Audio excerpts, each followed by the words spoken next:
All right, what I did here is I took these two pieces here. These are approximately 1 by 1 inch, and I want to put this on top of these two, like this, as the top of this fender. Okay, then I'm going to put another piece right here, and I put half laps here and here on this one. Okay, I made this other piece right here. I've made it with half laps also. So it's going to go in like there like this, and then this will go on top like that.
Well, after I got the nuts off, they were very difficult to get off. One of the big disadvantages of having fine thread bolts on wheels is that they're very difficult to get off. And so after I got them off, I could not get the wheel off. It was frozen to the hub, actually to the brakes, brake drum. So I took this hammer, beat on it. That didn't get it off. So then I had to take the Big Daddy here, beat on it. That didn't get it off. So then I took this product here, Freeze Off by CRC, and put that on, and it was only on there a couple minutes. Then I started beating on it with this, and it finally did come off.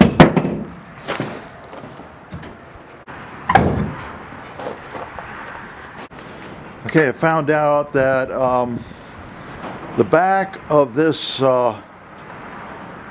truck camper is wider than I thought. So I had to take off those two frames right there, and I'll have to modify them, and this license plate holder and light, I'm going to have to move them out this way, because here's the end. Right here is the end of the truck camper, and also over here I had to move this one out. Here's the end of the truck camper. So I'm going to have to frame this in also, so I don't interfere with that light.